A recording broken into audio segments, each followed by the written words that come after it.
정치 맞수다 시작하겠습니다. 오늘은 서용주 맥 정치사회연구소장 윤희석 전 국민의힘 선임 대변인과 함께하겠습니다. 어서 오세요. 네, 안녕하세요. 안녕하세요. 안녕하세요. 전재수 해양수산부 장관이 오늘 오전 사의를 밝혔습니다. 그리고 이재명 대통령은 사의를 수용할 예정이라고 대통령실이 밝혔습니다. 전재수 장관은 미국 뉴욕 출장을 마치고 오늘 아침 귀국했는데요. 통일교로부터 금품을 받았다는 의혹은 전혀 사실이 아니라면서도 장관직을 내려놓고 당당하게 응하는 것이 공직자로서 해야 할 처신이라고 했습니다. 먼저 듣고 시작하겠습니다. 불법적인 그 어떠한 금품 수수 전혀 없었다. 단연코 없었다. 분명히 제가 말씀을 드리도록 하겠습니다. 특히 지금 해양수산부가 부산으로 이전하고 있지 않습니까?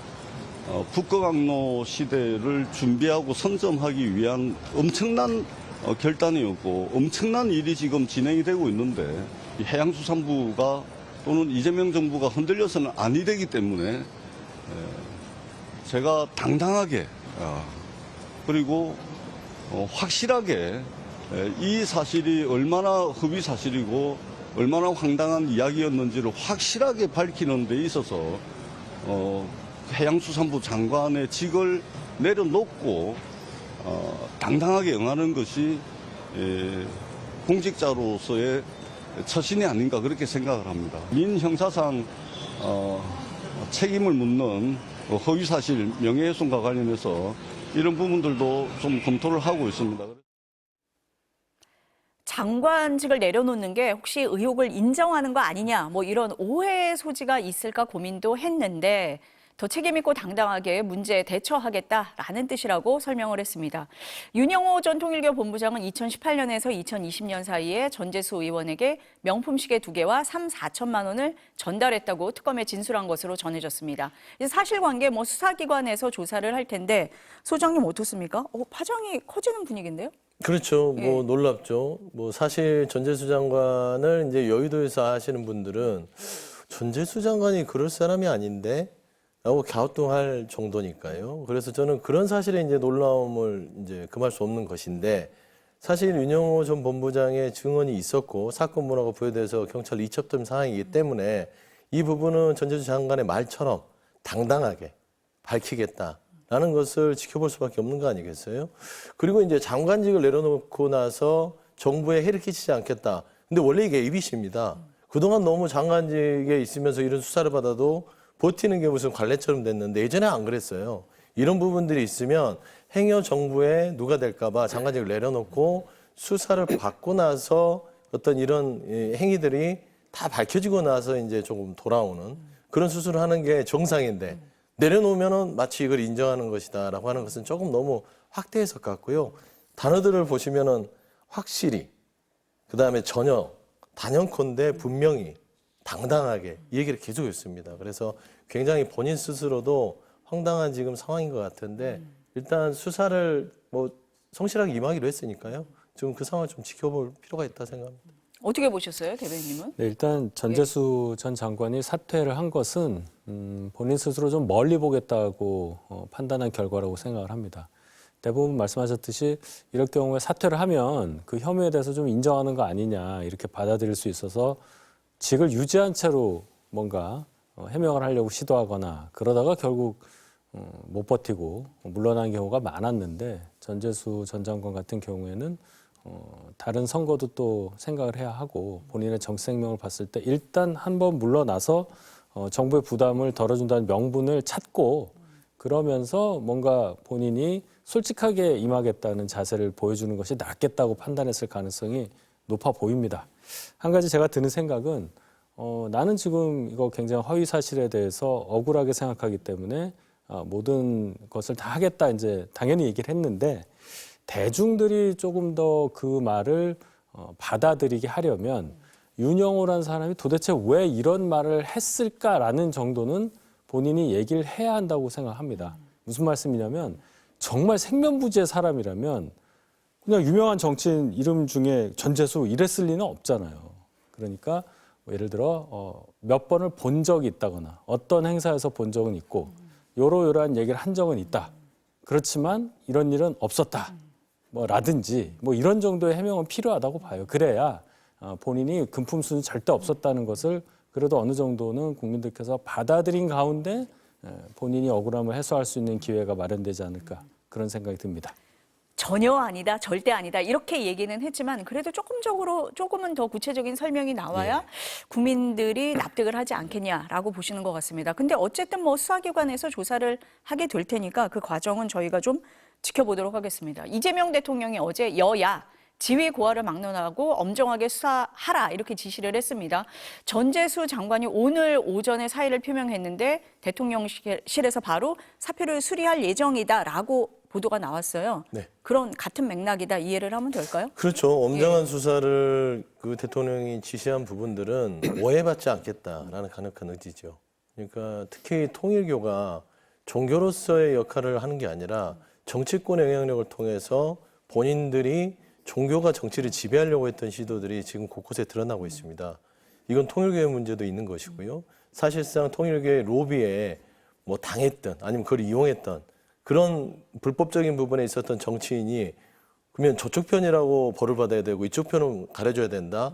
이거는 공정의 문제고 이재명 정부가 시작했을 때 통합과 신뢰에 있어서 매우 중요한 문제이기 때문에 저는 이 선을 정확하게 그어놓고 이재명 대통령은 상황을 지켜보겠다.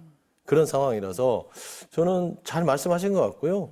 전재수 장관에 대한 사의 수용도 즉각적으로 한 것도 잘하신 것 같아서 민주당 입장에서도 어떤 이런 우리 진영 내에 어떤 의원들이라든지 전직 장관들이 관련돼 있다 하더라도 이거를 편드는 모습보다는 명확하게 국민의 눈높이에서 이 진실이 파헤쳐질 수 있도록 그리고 빨리 밝혀질 수 있도록 하는 그런 작업들이 훨씬 더 좋지. 이거를 정치적으로 막고 우리는 뭐 결백한데 이거는 어떤 뭔가 정치적 의도가 있다 이렇게 주장하는 것들은 크게 도움이 될 것 같지는 않다 그렇게 생각합니다. 즉각적인 사의 수용 어떻게 보세요?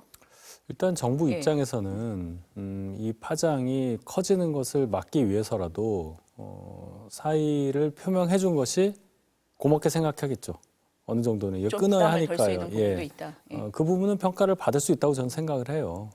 그리고 이재명 대통령도 지위 여하를 막론하고 지위 고하를 막론하고 또 여야를 막론하고 엄정하게 수사하라고 말씀하셨잖아요. 그러니까 이거는 어떤 뭐 정파적인 어떤 생각에서 벗어나서 이 사건 자체에 대한 국민적인 판단을 감안을 해서 절대로 종교가 정치에 영향을 미쳐서는 안 된다는 원칙을 확립하겠다 이런 의지를 밝힌 것이어서 당연한 결과라고 저는 생각을 합니다. 전재수 장관 말고 일부 언론에 이름이 거론됐던 여러 정치인 가운데 한 명이 정동영 통일부 장관이었는데요. 오늘 아침에 입장을 밝혔습니다. 먼저 들어보시겠습니다. 그때 통일교 관계자의 안내로 윤영호 씨를 만났습니다. 그때 윤영호 씨인지 누군지 몰랐고 명함 보고 이분이 이제 통일교 실세라는 걸 이제 들었는데 세 사람이 앉아서 그 관계자 윤영호 씨, 나 앉아서 카페인지 뭐 그런 방이었어요. 거기서 한 10분 통일 관련 통상적인 얘기죠. 차담하고 그리고 일행들은 마당에서 사진 찍고 이렇게 있었어요. 내려와서 일행하고 합류하고 승합차로 같이 타고 그리고 귀향했죠. 그게 전부입니다. 앞서서 대변인님이 전재수 장관이 조금 더 구체적으로 얘기했으면 좋겠다라고 말씀을 하셨었는데 지금 정동영 장관 같은 경우는 보니까 굉장히 좀 구체적이긴 해요. 2021년 9월 30일 오후 3시쯤 지인들과 강원도 여행을 다녀오던 길이었다. 10분 만났다. 이후 연락을 주고받거나 다시 만난 적이 없다. 통일교 한학자 총재는 일면식도 없다. 어떻습니까 이번에는? 그러니까 이 정도는 얘기를 해야. 이 정도 해줘야 돼요. 나는 그런 일이 없었다고 말할 수 있을 만한 근거로 삼을 수가 있는 거죠. 그러니까 정동영 장관은 사퇴를 안 하시잖아요. 전재수 장관은 사퇴를 했는데 왜 이분은 안 하냐 이렇게 볼 수도 있겠지만 벌써부터 이 사실관계에 있어서도 경중이 좀 달라 보이지 않습니까? 그리고 본인은 자신 있잖아요. 날짜 얘기했고 상황 얘기했고 누가 있었고 어디서 뭐를 했고 무슨 얘기를 했고 그렇게 그림이 그려지면 아 그렇겠구나라고 생각을 하겠죠. 물론 100%는 아닙니다만은 그렇게 여론 흘러가고 최종 결과는 수사 결과에 따라서 밝혀지는 거니까요. 이런 수순을 밟는 것이 맞지 않느냐. 그럼 이제 역으로 생각해서 죄송한 말씀이지만 전재수 장관 경우에는 종합적으로 뭐 해명을 하겠다고 했잖아요. 그러면 좀 복잡한 사연이 있겠구나라는 생각까지는 할 수밖에 없습니다. 제가 볼 때는.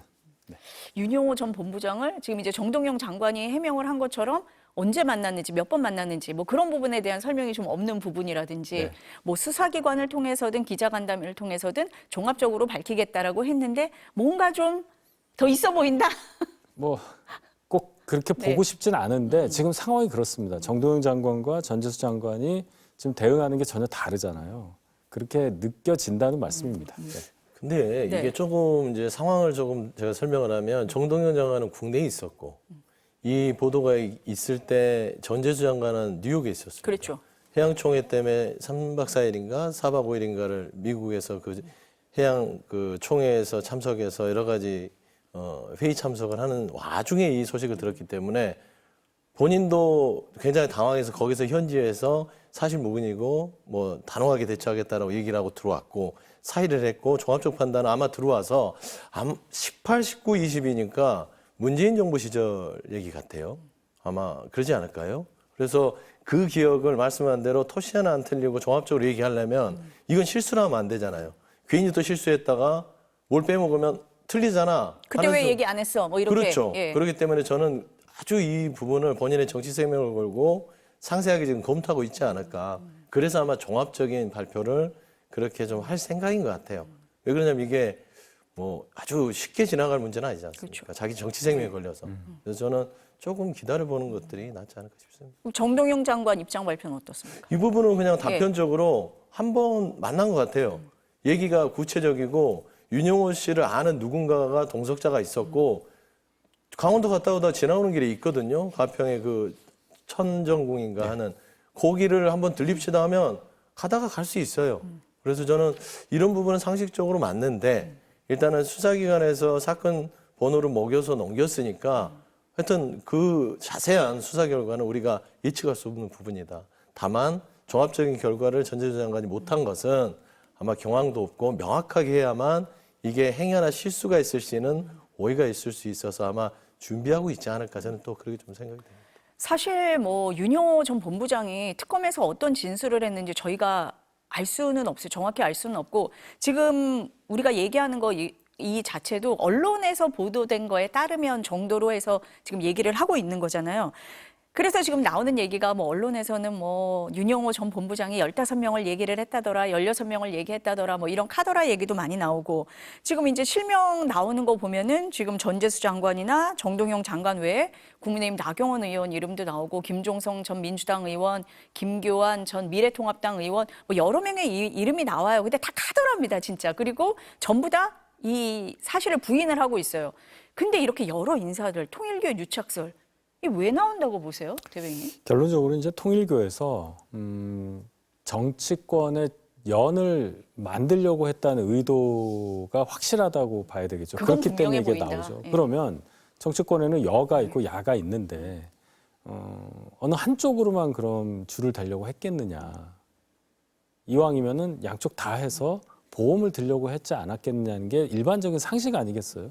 처음에 이제 저희 당에 대해서 통일교에서 뭐 당원을 가입시키려고 했다든지 또 금품을 줬다든지 할 때도 그런 얘기들이 좀 있었습니다. 과연 국민의힘에만 그랬을까? 근데 보니까 결론적으로는 뭐 문재인 정부 때부터 좀 이런 일이 있었다는 거잖아요. 제가 여야가 다 잘못했으니까 이번에는 여당 차례입니다. 이런 뜻이 아니고 통일교라는 곳의 행태가 그렇게 됐다는 말씀을 드리는 거예요. 그게 이제 이렇게 드러난 거니까.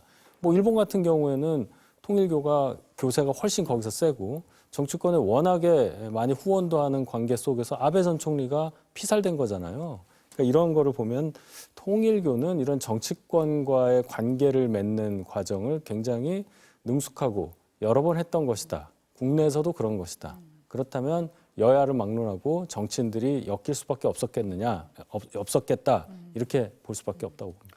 어떻게 보세요, 수장님? 통일교가 정상적인 종교단체는 아니었던 것 같아요. 우리가 이제 정통 종교단체라면 기독교 불교만 보더라도 정치권은 로비 안 하잖아요. 근데 통일교는 로비스트를 뒀던 것 같습니다. 그러니까 정권, 집권하고 있는 정권의 가장 핵심들의 줄을 대서 본인들이 원하는 사업을 이루고자 했던 작업들을 해왔다. 문재인 정부 때는 그렇게 하려고 노력을 해서 접촉을 했던 것 같고 윤석열 정부 때 했던 것들은 지금 이제 나오는 특검에서 결과고요. 선거 때가 되면 여야 가리지 않고 뭐 여러 가지로 뭐 후원금 형태든 어떠든 간에 로비를 해왔다는 거죠. 근데 왜 종교가 종교의 영역에서 종교 역할을 충실히 하면 되지 정치권까지 들어갈까요? 한학자 씨의 말이 생각납니다. 본인이 어떤 대통령을 만들어서 뭔가 나라를 본인들의 이 통일교의 이 가치를 세우는데 활용해야겠다. 이런 얘기를 했던 걸로 기억해요. 그러니까 이거는 굉장히 잘못된 종교단체죠. 그래서 저는 사실상 이게 이제 거기에 엮인 정치인이 여야 막론하고 수사를 통해서 책임질 일은 책임져야겠으나 통일교가 정말 종교로서 어떤 사회에 좋은 점보다는 해악을 끼치는 단체가 아닌지 이것도 이제 한번 돌아볼 때가 됐다. 그러니까 통일교가 그 교단의 수건 사업을 이루기 위해서 뭐 여야 막론하지 않고 그걸 하려고 뭐 줄을 대려고 했던 게 지금 드러나고 있는 거다. 뭐 실체는 저희가 좀 봐야겠지만 그런 부분을 지적하지 않을 수 없다라는 말씀이신 것 같습니다. 국민의힘에서는요, 이재명 대통령을 겨냥을 했습니다. 어제 윤영호 전 본부장이 결심 공판에서 정치인들 실명을 폭로하지 않은 건 이재명 대통령의 협박 때문이다. 이렇게 얘기했습니다. 들어보시겠습니다. 결국 이재명 대통령의 공갈 협박이 먹혀들었습니다. 특검 수사 때는 돈 받은 더불어민주당 인사들 명단까지 제출했는데 정작 재판에서는 단 한 사람의 이름도 밝히지 못했습니다. 대통령의 겁박에 통일교가 입을 닫은 것은 통일교와 유착된 것이 이 정권과 더불어민주당임을 입증하는 것입니다. 민중기 특검의 선택적 수사와 대통령 사전 보고 여부, 국무회의 발언 경위에 이르기까지 특검을 통해 진상을 밝혀야 할 심각한 국정농단입니다. 국민의힘에서는 오늘 전재수 해양수산부 장관과 민중기 특검을 경찰에 고발했습니다. 그리고 송원석 원내대표는 통일교 게이트다, 이재명 게이트다 이렇게 규정을 했고 국민의힘에서는 특검도 하자 이렇게 주장을 했습니다. 어떻습니까? 그렇죠. 일단 특검에서 이 사실을 알았는데 뭐 덮으려고 했다기보다 수사를 안 한 거잖아요. 어쨌든. 그리고 시간을 끌은 거잖아요. 지금 공소시효 문제도 있어요. 그다음에 이 사건에서 내사라면서 이제 사건 번호를 부여했다고 하는데 그것도 이 의혹이 조금씩 나오기 시작하니까 불과 얼마 전에 했다는 거잖아요. 그러면 도대체 왜 그랬느냐. 특검법에 보면 특검이 수사를 할 수도 있고 안 할 수도 있고 제약이 좀 있긴 한데 어쨌든 관련해서 인지한 사건인데 이 정도 파급력이 있는 것을 안 하고 있었다. 그래서 국수본에 이첩을 했다는 것이 대단히 정치적으로 문제가 되기 때문에 특검이 뭡니까? 기존 수사기관의 수사를 믿지 못할 상황이 발생했을 때 하는 거잖아요. 특히나 여당에 지금 집중된 이슈가 나왔으니까 특검의 조건에 딱 부합한다고 생각합니다. 여기 하나 더 해서 이번 세 가지 특검에는 국민의힘은 빠졌어요.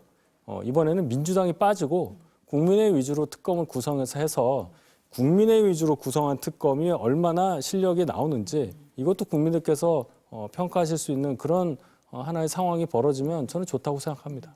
여당에 대한 수사기 때문에 특검이 필요하다라는 입장 하나. 네. 그다음에 또 어제 윤영호 전 본부장이 정치인들 실명 폭로하는 건 이재명 대통령의 공개 협박 때문이다. 이 부분은 어떻습니까? 그거는 이재명 대통령이 만약에 예. 어제 다 끝나고 오늘 정도의 여야를 막론하고 지휘고하를 막론하고 수사해라 했으면 아무 문제가 없는데 뭐 종교단체 해산해야 한다 이런 말씀 2번이나 하셨잖아요. 이 결심공판이 있기 전에. 그러면 당연히 사람들이 해석을 하게 되겠죠. 이거 통일교 보고 조용히 하라는 얘기로 해석을 할 수밖에 없는 건데 진짜로 얘기를 안 했다는 말이에요.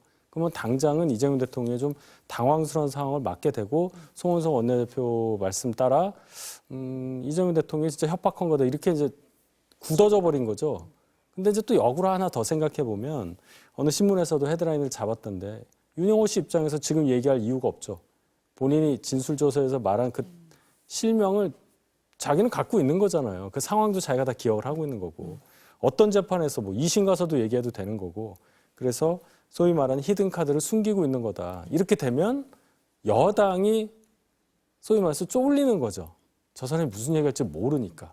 그런 상황이 계속 될 가능성이 있다. 이렇게 볼 수 있죠. 어떻게 보세요, 수정님? 그러니까 이제 예. 억지도 이런 억지가 없죠. 뭐 이재명 대통령이 뭐 종교단체를 해산하라고 했던 게 윤영호 전 통일교 본부장에게 먹혔다. 윤영호 씨가 통일교에 좋을까요? 참어머니 감옥 보낸 사람입니다. 통일교의 적이에요. 저 사람은 통일교 사람이라고 보면 안 돼요. 근데 본인이 통일교를 위해서 증언을 하고 말고 왜 결정합니까? 그건 아니다.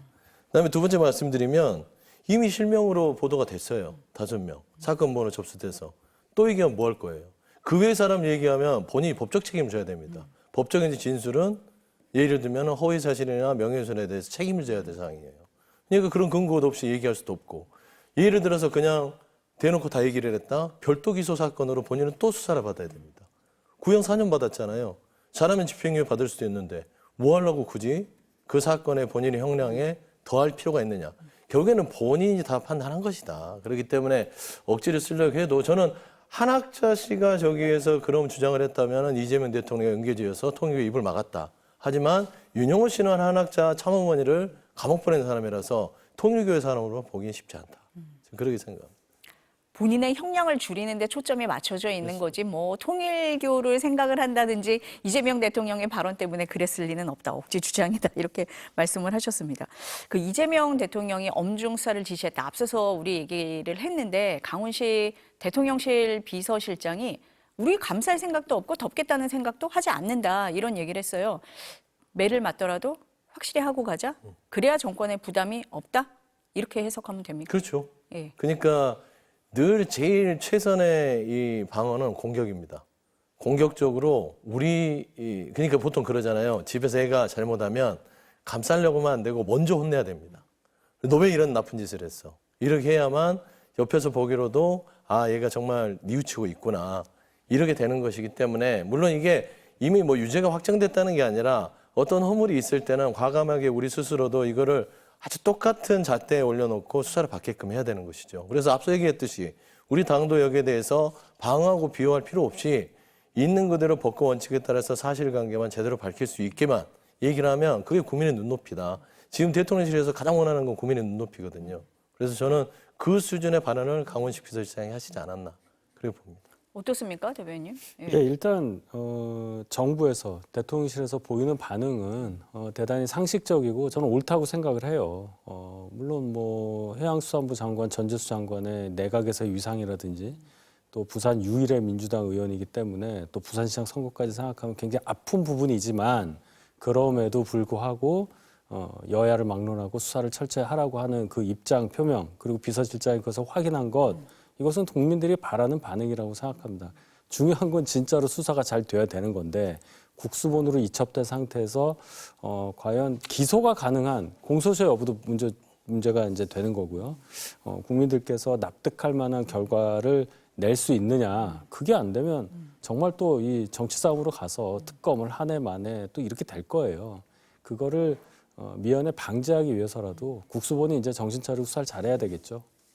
철저한 수사가 이루어지는지를 일단 지켜보겠다라는 말씀이신 것 같습니다. 지금 말씀하실 때 전재수 장관 유력한 부산시장 후보였다라고 말씀을 하셔서 그럼 내년 지방선거 영향이 있다고 보세요? 지금으로 보면 있지 않을까요? 이 이제 종합적인 해명을 한다고 하는데 네. 어떻게 할지는 모르겠습니다만은 일단 파급력이 커요. 본인이 장관직을 더 유지할 수 없을 정도로 일단 여론을 흔들어 놓았다는 것에 본인이 연루된 거니까 그런 상태에서 해명이 얼마나 잘 되고 수사 결과가 본인이 생각하는 만큼 나올지 모른다. 근데 지금으로만 봐서는 6개월 남은 지방선거에 부산에 도전하기 위해서 의원직도 이제 던져야 하는 거 아니에요. 그럴 상황이 가능하겠느냐. 일단 민주당이 부산시장을 탈환을 해서 교두보로 마련하고자 하는 그 선거인데 해수부를 부산으로 옮기면서까지 정성을 들인 거 아니에요. 그 장관을 전재수 의원을 시킨 거고.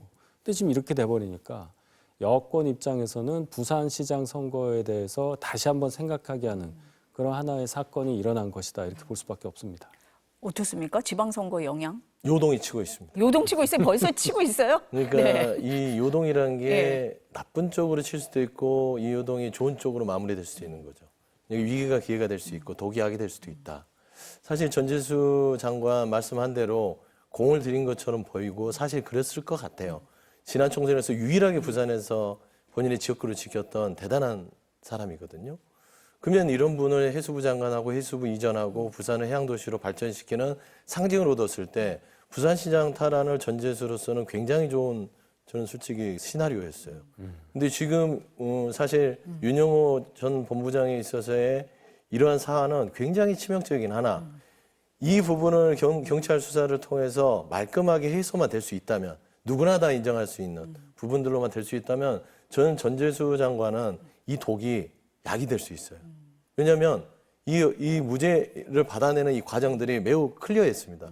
장관직 내려놓고 수사에 당당히 임하고 사실관계에 있어서 하나하나 모든 것을 벗어내고 그리고 시장에 도전한다. 저는 이 가속력이요.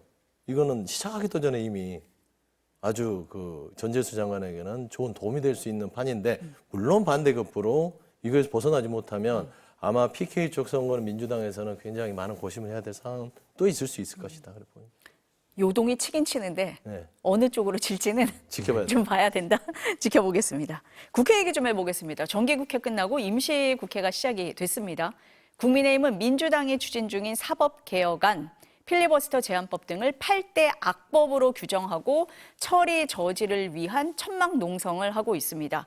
그리고 비쟁점 법안을 포함해서 본회의에 올라오는 모든 법안에 대해서 필리버스터를 하겠다면서 59박 60일간의 무제한 토론을 예고했습니다. 관련 발언 먼저 들어보시겠습니다.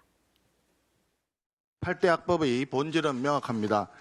내란 특별재판부 설치와 법 왜곡죄 신설은 삼권 분립과 재판의 독립을 침해하는 명백한 위헌입니다. 이런 법안들이 관통하는 목적은 단 하나입니다. 야당을 입막음하고 사법부를 장악하고 언론을 통제하는 결과적으로 전체주의 체제 구축이라 할 수 있습니다. 이재명 정권이 전체주의 국가를 꿈꾸는 것이 아니라면 전체주의 8대 악법 추진을 즉각 중단하기 바랍니다. 국민의힘의 민생 인질극은 국민의 심판만 재촉할 뿐입니다. 민주당은 흔들림 없이 전진하겠습니다. 합의 처리를 약속한 민생 법안들까지 무제한 반대 토론으로 묶고 세운 형태는 협치 의지가 전혀 없다는 사실을 스스로 증명한 것입니다. 자신들이 발의한 법안까지 반대 토론 대상에 올린 것은 명백한 모순이며 어처구니 없는 폭주입니다. 그야말로 국민의 매손 회초리를 자초하고 있습니다. 지금 국회 모습을 보면 협치는 정말 찾아볼 수가 없는데 국민의힘 입장에서는 이렇게 할 수밖에 없는 겁니까? 어떻습니까? 그럴 수밖에 없죠. 지금 김병기 민주당 원내대표 말씀을 들었잖아요. 민생을 인질로 삼고 있다. 우리는 그냥 간다. 그럼 절대 다수 의석을 갖고 있는 민주당의 입장이 변하지 않으면 국민의힘 입장에서는 의석수로는 안 되니까 물리적인 방법밖에 없는 거 아니에요. 그게 최후에 남은 게 필리버스터 무제한 토론인데 저희는 의석이 120석이 안 돼서 국회 선진화법에 따라 하루밖에 못 해요. 24시간 지나면 그냥 해제가 되는 거니까. 그렇게 해서 계속 하겠다는 거 아니에요. 60개 법안이 있으니까 60개 하나하나씩 다 하겠다. 물론 하나 하면 24시간 지나면 본회의에 올라가는 거고 그럼 통과되고 이렇게 미뤄지겠죠. 그렇게라도 해서 국민의힘은 이렇게 반대하고 있고 국민의힘을 지지하는 국민의 뜻을 받아서 그러니까 우리 국민의 뭐 반은 안 될지라도 그래도 상당히 많은 분들은 민주당의 이 정책 방향에 대해서 반대하고 있다는 걸 보여드려야죠.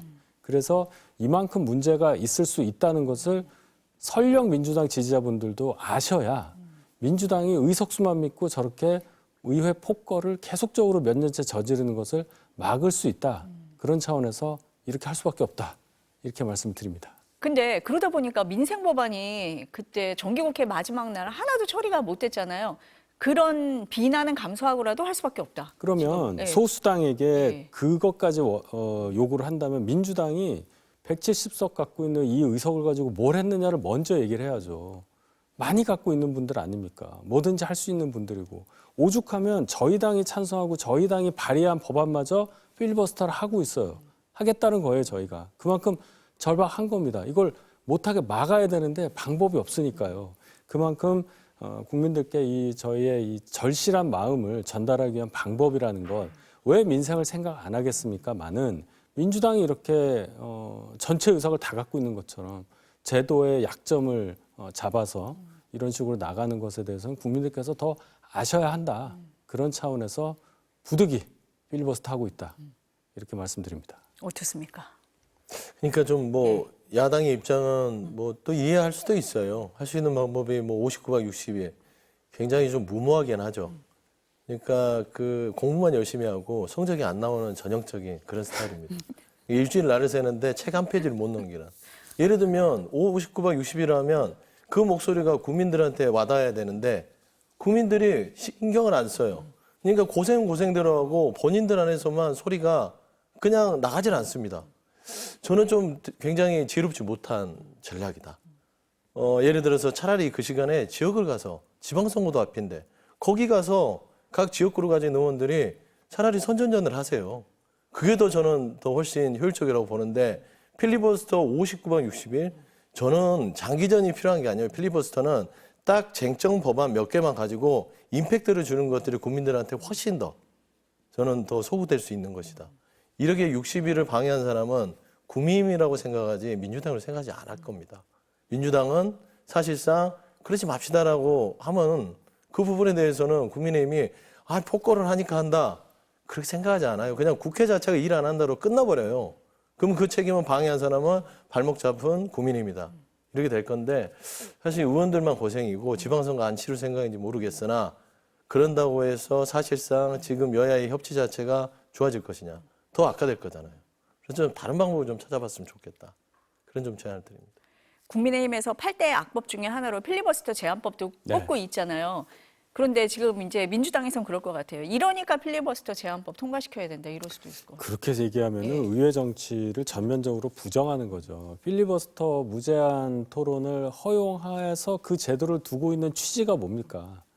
최후의 순간에 소수의 의견도 들어주자. 그 정도 허용해야 소수 의견도 존중한다는 민주주의의 기본 원칙을 우리가 실천할 수 있다. 이거 아니겠어요? 근데 그걸 못하게 필리버스터 하는 중에 제적의 5분의 1, 그러니까 60명은 무조건 앉아 있어야 되고 아무도 없는 데서 혼자 얘기하는 건 안 된다. 이거는 어떤 근거에 의한 발상인지 모르겠어요. 민주당이 앞에 민주자 달고 있잖아요. 제가 이 방송에서 여러 번 말씀드렸습니다. 도대체 한자를 뭘로 쓰길래 그 민주가 아닌 것처럼 보이느냐. 그 앞에 또 더불어도 있어요.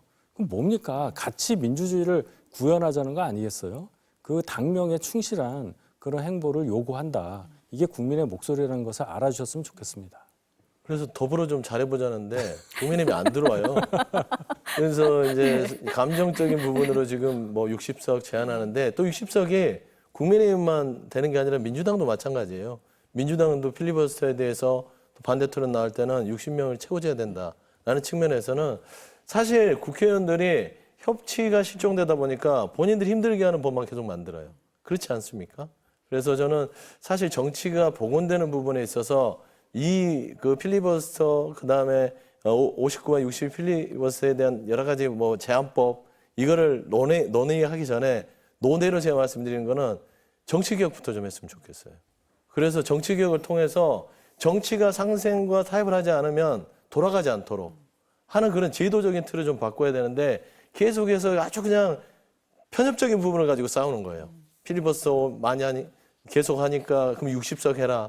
그렇지 않습니까? 그래서 좀 근본적인 정치 개혁을 논의해야 될 때가 좀 오지 않았나 저는 생각이 듭니다. 국민들이 본회의장 모습 보면은 지금 소장님 말씀하신 정치 개혁 좀 해야 된다 이런 말씀 하실 거는 같아요. 근데 59박 60일 하려면 당이 좀 똘똘 뭉쳐야 되잖아요. 그리고 천막농성하면서 장동혁 대표도 국민의힘이 힘을 모아야 한다 이렇게 얘기를 했는데 당 내부 보면 그렇지는 않은 것 같습니다. 지금 당원 게시판 논란에 대해서 당무감사위원회 중간 결과 발표했는데 한동훈 전 대표 가족 실명까지 다 공개가 돼서 친한계가 반발을 했어요. 그러더니 친윤계에서는 아니 가족의 여론 조작이 드러났으니까 사과해야 된다. 일각에서는 퇴출돼야 된다. 뭐 이런 주장까지 하고 있거든요. 어떻습니까? 제가 이제 그 말씀을 꺼내셨으니까 드릴 말씀은 많은데 한 가지를 먼저 바로 잡으면 이걸 이제 여론 조작으로 얘기하잖아요. 당원 게시판 그러니까 누구나 들어가서 볼 수 있고 누구에게나 국민 전체에게 설령 당원이 아니더라도 그 어떤 내용물을 보고 여론이 바뀔 수도 있는 뭐 그런 어떤 장이 저희 당 안에 어떤 플랫폼에 있다 이렇게 생각하시는 것 같은데 저 당원입니다. 20년 가까이 당원인데도 당원 게시판을 저는 들어가 본 적이 없어요. 왜냐하면 당원이면서 거기에 그 아이디 패스워드를 만들어야 돼요. 가입을 해야 돼요. 그래서 거기 들어가서 또 치고 들어가서 뭘 해야 되는 거예요. 그냥 해본 적이 없단 말이에요. 저도. 그만큼 거기에 들어가서 뭔가 그 게시물을 본다는 게 그렇게 일반적이지가 않아요. 그리고 하루에 한 2,000개에서 3,000개 정도 게시물이 올라온다. 그 당시에 작년 요 정도 시기에. 그게 당시 저희 당의 법률자문위원장을 맡았던 주진우 의원의 조사 결과였어요. 그런데 한동훈 전 대표의 가족이라고 추정되는 사람의 아이디로 글을 올린 것은 하루 평균 3개다. 2,500개 정도 글이 올라간다고 봤을 때 하루에 3개가 올라간다는 거예요. 그것도 대부분 어떤 신문의 사설이나 칼럼 이런 것에 URL을 적었다는 거예요. 그걸로 그럼 여론이 얼마나 바뀌냐는 거예요. 그런데도 이런 식으로 공격을 하잖아요. 앞뒤 다 빼고. 그러니까 이런 게 정치 공세고 다른 얘기 안 하겠습니다. 작년 이맘때 한 11월쯤에 장동혁 현 대표가 수석 최고위원일 때 각종 방송에 나와서 이 이슈를 가지고 무슨 말씀을 했던가 요새 많이 더 돌거든요. 과거에 했던 발언들이 다시 동영상으로 만들어서 돌아요. 그것만 확인하시면 됩니다.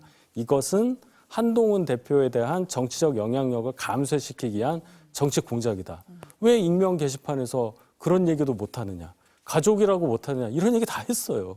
그런데 뭐가 바뀌었길래 장동혁 당대표 체제에서 당무감사위원장이 이런 일을 하느냐. 그건 뭐 국민들께서 답을 다 아시리라고 봅니다. 어떻게 보세요, 수정님은? 쓸데없는 일을 하고 있는 거죠. 쓸데없는 일. 예, 지금 국민의힘이 뭐 당원 게시판 저거 바로잡아서 뭐 할 거예요? 본인들 12.3에 대한 입장도 바로 세우지 못하고 지금 지방선거를 장동혁 체계로 치르면은 두서 걷는다라는 중진의 얘기 나오고 똥 묻은 개가 겨 묻은 개 이런 얘기를 듣고 있는 지도부가 이런 전체적인 국민의힘의 방향 전환에 대해서 고심하기 전에 당원 게시판 그것도 1년 전에 한동훈 전 대표 가족이 글을 쓰면 뭐 그게 사과할 일입니까? 가족이 글 쓸 수 있잖아요. 우리 뭐 가족인지 모르겠으나 예를 들어서 만에 하나 가족이라 하더라도 본인의 가족이 다른 사람한테 욕을 먹는데 그 상대가 윤석열 전 대통령 부부다. 그러면은 비판적인 글을 올릴 수 있는 거예요. 그리고 여론 조작이요? 당원 게시판을 어떻게 여론을 조작해요? 사실 저는 이 뉴스를 보니까 한동훈 전 대표에 대한 비난이 더 많았던 걸로 알고 있어요. 당원 게시판에. 그러면 그 여론이 조작이 돼서 윤석열 당시 전 대통령 부부에 대한 여론이 나빠졌다. 그런 증거는 없잖아요. 2,500개 중에 하루에 3개 올렸는데 여론이 조작됐다. 그러니까 논리는 안 맞고 그냥 딱 한 가지 쓸데없는 일을 하는데 뭐를 하고 싶냐. 한동훈 전 대표를 망신 줘서 당에서 나가게 하거나 아니면 친한들한테 배신자 낙인론을 찍어서 장동혁 대표의 어떤 지도 체제를 좀 강화하거나 둘 중에 하나밖에 없습니다. 근데 제가 옆에서 봤을 때는 지금 국민의힘은 이거 할 때가 아닌데 라는 것이죠.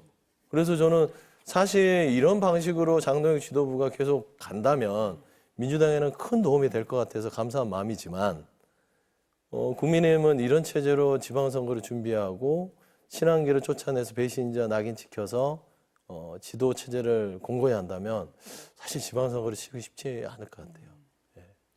국민의힘이 한가롭다. 아니 한가로운 게 아니라 그냥 뭘 하는지 모르겠어요. 공당이. 네. 어제 또 좀 놀란 일이 국민의힘 그 인요한 의원이 전격적으로 의원직을 사퇴를 했잖아요. 윤석열 정부의 계엄 이후 1년간 이어지고 있는 불행한 일들은 대한민국의 미래를 위해 극복해야 할 일이다. 이런 기자회견을 했어요. 어떻게 보셨어요? 일단 이뇨한 의원이 정치권에 오신 것 자체가 저희 당이 위기일 때 혁신위원장으로 오셨잖아요. 그랬죠. 예. 한 딱 2년 정도 된 얘기인데 그때부터 개혁적인 말씀을 많이 하셨습니다. 그 혁신위가 결코 성공했다고 볼 수는 없지만 당시 이제 윤 대통령 재임 중이잖아요. 김기현 대표 때인데 그때 잔잔한 파문을 일으켜서 당이 좀 바뀔 수도 있겠다는 생각도 했었는데 결국 그 실패하고 한동훈 비대위가 출범하고 뭐 이런 과정이 있었습니다. 그러고 나서 국회에 오셨는데 결과적으로 본인이 생각한 정치를 할 수 없는 상황에 많이 좀 낙담하신 게 아닌가 생각을 합니다. 책임져야 할 일도 있고 분명히 여당 소속 국회의원으로서 계엄을 막지 못했다는 인식을 하셨을 것이고 거기에 대해서 그럼 국회에서 본인이 계속 국회의원으로서 활동하는 것이 맞느냐, 밖에서 본인의 직분에 충실하면서 국민을 위해서 일하는 것이 더 효율적이지 않느냐, 아마 그런 생각까지 하신 게 아닌가, 예, 그 정도로 평가하고 싶습니다. 어떻게 보셨어요, 어제? 별로 그렇게 결단 있는 행동 아니었던 것 같아요. 왜냐하면 지난 그 불법 계엄에 대해서 본인이 편들었던 부분에 대해서는 진심어린 반성이 전달됐는지는 모르겠어요. 그냥 단순히 뭐 본인이 정치판에 잘못 끌로 들어와서 지금 나 힘들다 이 얘기를 애둘러서 희생 없는 변화 없다 이런 얘기인데 그냥 고상하게 빠져나가잖아요. 저는 최근에 국민의힘에서 1년에 벌어지는 과정들이 탈출은 지능순이다 라는 말이 떠올라요. 이뇨한 의원 탈출하셨고요. 최근에 윤한홍 의원도 저는 탈출 선언했다고 봅니다. 빌드업이에요. 장동혁 지도체제는 똥 묻은 개다라고 하는 것은 이제는 벗어나겠다는 거예요. 탈윤석열입니다. 거기에 권영진 의원도 장동혁 지도체제로는 지금 지방선거 치르면 2석이다. 탈장동혁입니다. 거기에 25명의 초재선들 변화 촉구하고 있잖아요. 지금 탈출러시가 국민의힘에서는 이루어지고 있다. 저는 그걸 대표적으로 의원직을 던지면서 이뇨한 의원이 하셨는데 그래도 가장 지능이 높으신 거 아닌가 싶습니다. 이런 일련의 일, 지금 소장님 말씀하신 이런 일들이 국민의힘이 변화하는 계기가 될 거다라고 보는 해석도 있는데 지금 소장님 보시기에는 그냥 이제 국민의힘 안 될 것 같아. 그러니까 탈출해야 돼. 이렇게 생각을 하시는 거예요? 저는 그렇게 변화의 계기가 될 이뇨한 가능성? 의원은 그렇게 생각한 것 같아요. 예. 희망을 못 본 것 같고 본인이 여기서 더 이상 할 역할이 없다고 생각하고 그만두신 것 같은데 사실 보면은 정상적인 정당이라면 이 정도의 목소리가 당내에서 나오면 지도부가 변하죠. 근데 장동혁 대표 하는 거 보면 당원 게시판 들고 딱 나오잖아요. 정상적이지 않은 거죠. 그래서 저는 사실 정상적이지 않기 때문에 더 오른쪽으로 우클릭할 가능성이 크다, 장동혁 지도부는. 그래서 그 결과에 대해서는 제가 뭐 남의 당이니까 하여튼 좀 지켜보겠다 정도로 하겠습니다. 이쯤 되면은 변화를 해야 되는 게 정상인데 국민의힘 다른 쪽으로 가고 있는 것 같은데라고 보시는 것 같은데요? 적어도 12월 3일 기점으로 해서 원내 지도부까지도 변화를 했는데 당 지도부는 혼자 고립된 채로 옳은 길을 가지 않고 있다는 평가가 우세하다고 생각을 합니다. 시간이 좀 지난 느낌은 들어요. 12월 3일 적어도 그 시기에는 뭔가 변침을 했어야 하는데 안 하고 있고 뭐 더 오른쪽으로 갈 것 같다 말씀하셨는데 그럴 것 같지는 않습니다만은 이 상태에 머물러 있는다 하더라도 변하지 않으면 글쎄요 지도부 존속 가능성에 대해서도 많은 얘기가 나오기 때문에 지금 장동혁 지도부가 많은 어려움을 겪고 있다. 고민을 많이 하실 걸로는 생각을 하는데 그 방법론에 있어서 많은 의견을 흡수하는데 실패하고 있는 게 아니냐. 제한된 분들하고만 소통하고 있는 게 아니냐. 그래서 방법론도 제한적으로만 생각하고 계신 게 아니냐. 이런 생각까지 듭니다. 이 체제로 내년 지방선거를 치를 수 있겠느냐 이 얘기들을 많이 하시는 것 같기는 합니다. 좀 지켜보겠습니다. 더불어민주당 김병기 원내대표가 국정감사를 한 달 정도 앞둔 9월에 최근 사퇴한 박대중 쿠팡 대표이사 그리고 대외협력 총괄 부사장을 여의도의 한 호텔에서 만나서 점심 식사를 했다 이런 보도가 나왔습니다. 2시간 30분 정도 오찬을 했는데 박 대표와 1시간가량 독대를 했다라고 전해지고 있고 이에 대해서 김 원내대표가 국회의원은 사람 만나는 것이 직업이고 가능하면 더 많은 사람을 만나려고 노력을 한다. 만남보다 대화 내용이 중요한 거 아니냐 이렇게 입장을 냈습니다. 소장님 어떻습니까? 그러니까 대화 내용은 제가 예. 잘 모르겠고요. 뭐 건전한 대화라든지 쿠팡에 대해서 여러 가지 문제점에 대해서 지적할 수도 있죠. 당신들 그렇게 하면 안 된다. 저는 그렇게 했을 가능성이 높다고 봐요. 하지만 표면적으로 국정감사 기간에 피감 기간을 어떤 원내 지도부가 만난다는 것은 국민 눈높이에는 그렇게 썩 바람직한 모습 아닐 수 있다. 근데 또 쿠팡이라는 그 회사의 대관을 하는 사람들은 그게 또 직을 걸고 하는 겁니다. 예를 들어서 여당의 원내 지도부와 한번 그 본인 회사의 대표이사를 만나게 하는 것들 그게 그들의 할 일이기 때문에 아마 그런 관계성 때문에 어떤 조건을 달고 뭐 만나지 않았을까. 명확하게 쿠팡에 대해서 지적할 거를 뭐 지적하겠다라든지 그다음에 어떤 그런 쿠팡의 청탁 같은 걸 얘기하면 절대 만나지 않겠다 뭐라든지 대부분 그러게 만나기도 하거든요. 그래서 근데 뭐 그냥 표면적으로 봐서는 국감기관을 피감기관 만나는 거는요 제대로 드러나지 않는 게 좋죠. 뭐 국감을 한 달 앞둔 시점이었다 이렇게 설명을 하기는 원래 했지만 이제 국감을 예. 한 달 앞둘 때가 가장 왕성하게 만날 자료 때입니까? 요구를 하고 네. 이제 준비를 할 때라서 예. 뭐 국감 기간에는 못 만나죠. 대화 내용이 어땠는지는 모르겠지만 어쨌든 국감을 앞두고 만난다는 것 자체가 조금 오해의 늘 소지는 기준은 있을 수가 국민 있겠다. 눈높이예요. 네. 정치권에서 해석하는 게 아니라 그냥 국민들이 봤을 때 국감을 앞두고 왜 피감기관을 만나지? 이렇게 생각하실 수 있으니까 그럼 좀 지적을 하는 겁니다. 어떻습니까, 대변인님? 네. 김병기 원내대표는 국민의 시선을 전혀 의식하지 않는 오만한 해명을 했다고 생각을 합니다. 저 정도 정치하셨고 저 정도 위치에 계신 분이라면 정치인의 어떤 행동 하나하나, 예를 들어 넥타이 색깔 하나만 바뀌어도 해석이 많이 나오는데 국감 한 달 전에 쿠팡이라는 회사의 대표를 만났다는 것에 대해서 이 정도 해명밖에 못한다는 것은 뭐가 있는 거 아니냐는 또 오해를 살 수밖에 없어요. 뭐 대화 내용이 중요하다고 하고 나는 더 만나겠다, 더 만나는 게 맞다. 이 얘기는 그런 얘기 하지 마세요. 반박하는 거예요, 국민적 시선에. 쿠팡이라는 회사에 대해서 그동안 민주당에서 어떤 입장을 보였었던가, 왜 총수가 미국 사람이라서 국회도 나오지 않고 책임을 안 지냐, 이런 얘기 많이 했던 거잖아요. 그럼 그 대표를 만나서 그럼 질책을 한 건지 바꾸라고 얘기를 했던지 그것만 밝혀주면 됩니다. 근데 그 말씀 못하고 계신 거를 보면 통상적인 어떤 만남이라기보다는 글쎄요, 국감 한 달 전이라는 그 시기가 묘하게 뇌리에 남는다. 여기까지 하겠습니다. 지금 쿠팡에 대해서 워낙 여러 논란이 일고 있다 보니까 여당의 원내대표가 왜 만났을까? 이게 주목이 되는 것 같습니다. 오늘 두 분 말씀은 여기까지 듣겠습니다. 감사합니다.